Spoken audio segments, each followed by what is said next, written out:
Hello viewers, welcome back to Daily Retro. Today we're going to be doing a review of the Retrofighters Defender controller. So this is a controller I've been really excited about for the months leading up to its release. It's all got teased in 2021 for release in 2022, and it had everyone really excited because the PlayStation 1 and 2 don't really have any sort of modern wireless controllers.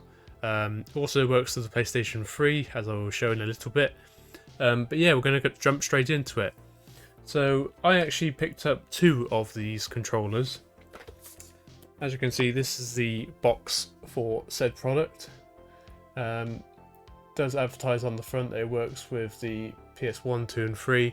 Also works with the PS Classic. Although the only caveat with that is it does not work currently with the analog sticks on the PS Classic. But I found they work perfectly on everything else. So I got these from Games Connection. Games Connection are the official distributor of Retrofighter controllers in the UK. They're a US based company and they were £40 each on pre-order, which I think is very reasonable for a very high quality controller. I've used Retrofighter controllers before on the N64 and absolutely loved them. So yeah, that's the price point and how you can get them in the UK. Jumping straight into the functionality. So there's a few things to note with this. So what comes in the box is obviously the controller, which you can see here.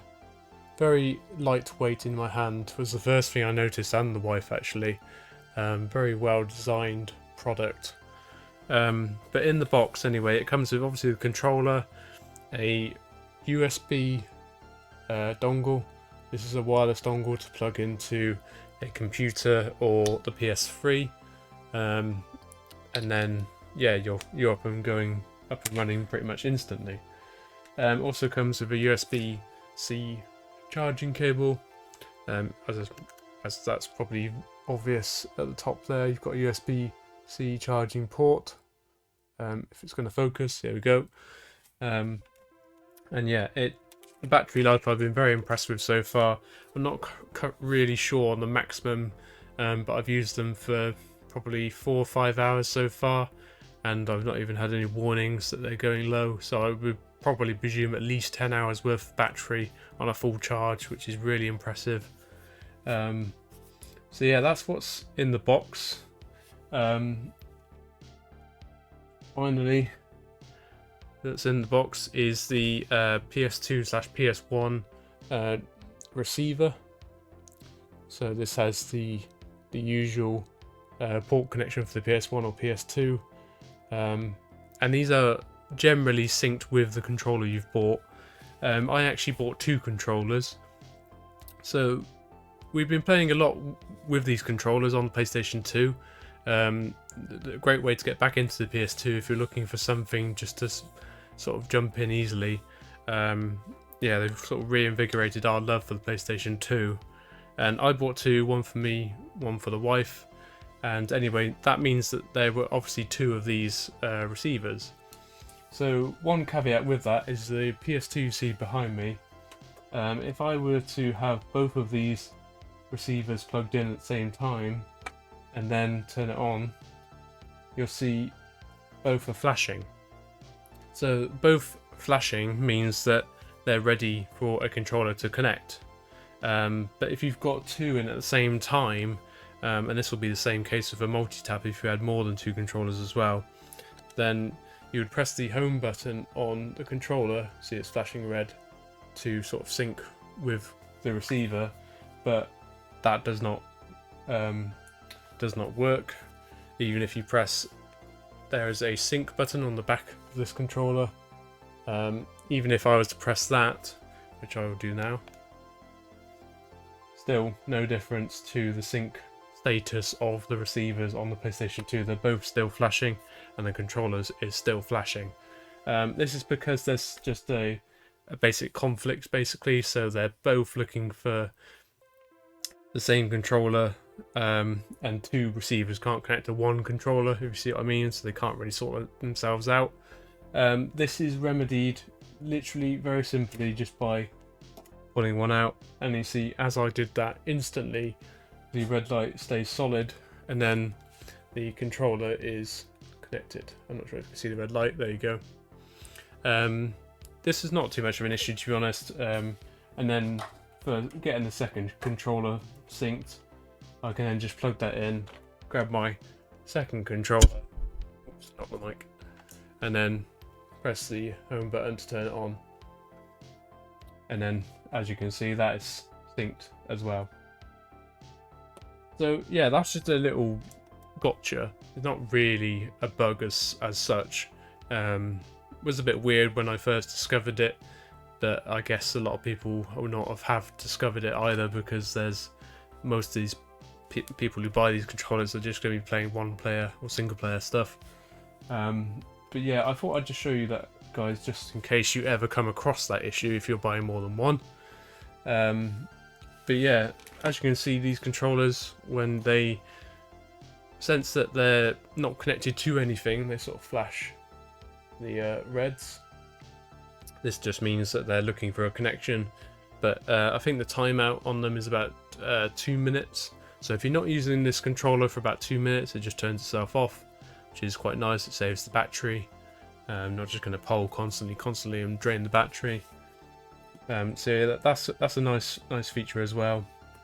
And yeah, we've been testing it on the PlayStation 2. I've also tested it on the PlayStation 3.